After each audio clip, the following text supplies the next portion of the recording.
Michelle Obama has a new documentary coming out, or it may have already come out, I'm not sure. But of course the media has been mostly fawning over it. And there's a headline in the Daily Beast that I must admit triggered me beyond belief. So they said, Michelle Obama is mad at our folks, not Trump voters. Quote, "That's my trauma." So she's,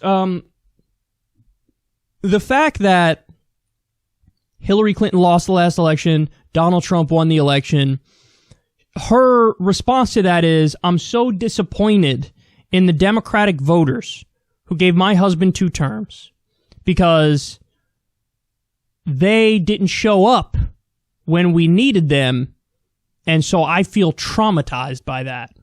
So the onus and the blame is on those voters.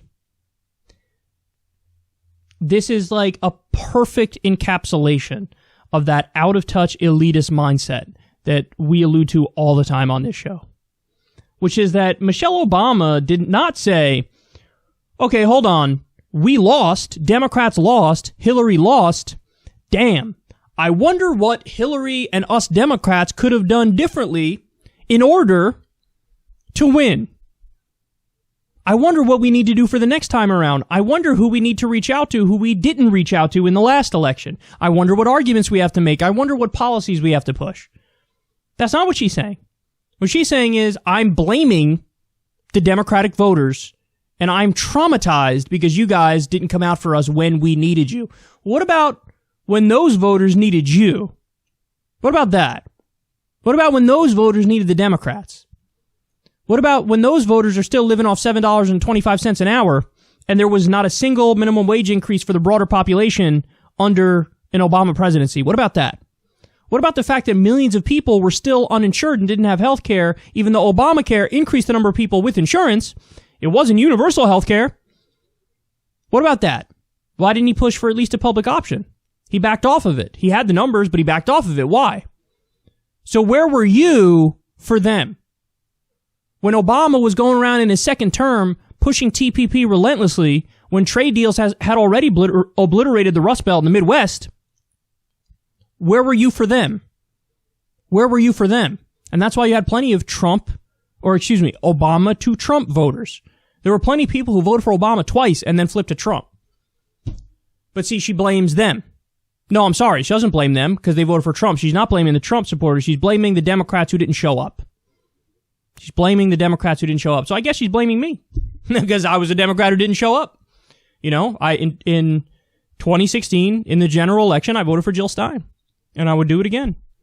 And, because none of the things that I care about, that I'm concerned about, that I really want, Medicare for all, free college, living wage, and the wars, go down the list. Legalize marijuana, universal basic income. None of these things were pushed by Hillary. I didn't believe she was going to fight for any of them. So instead of looking inward and saying, hey man, what can we do differently? Michelle Obama's going, I'm traumatized because our folks didn't show up. And that just shows you the way that elites think about politics.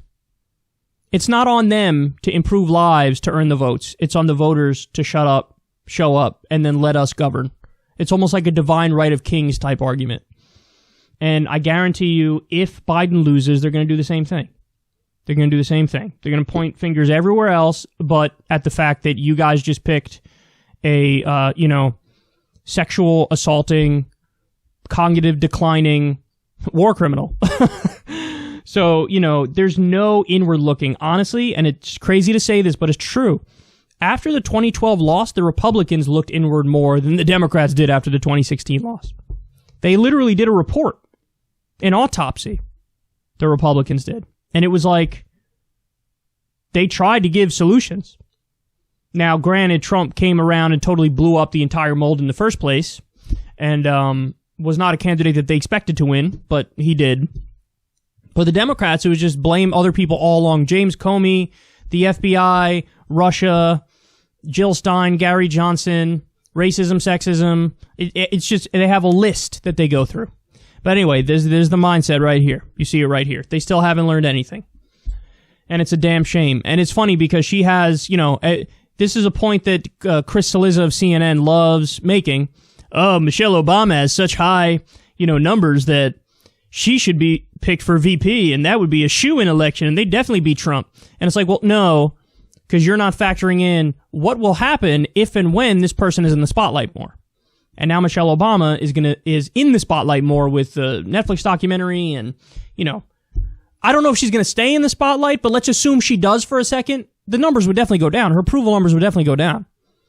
Because then you really, when you show yourself to the world and you're in front of them more, there's more scrutiny. With more scrutiny, those numbers plummet.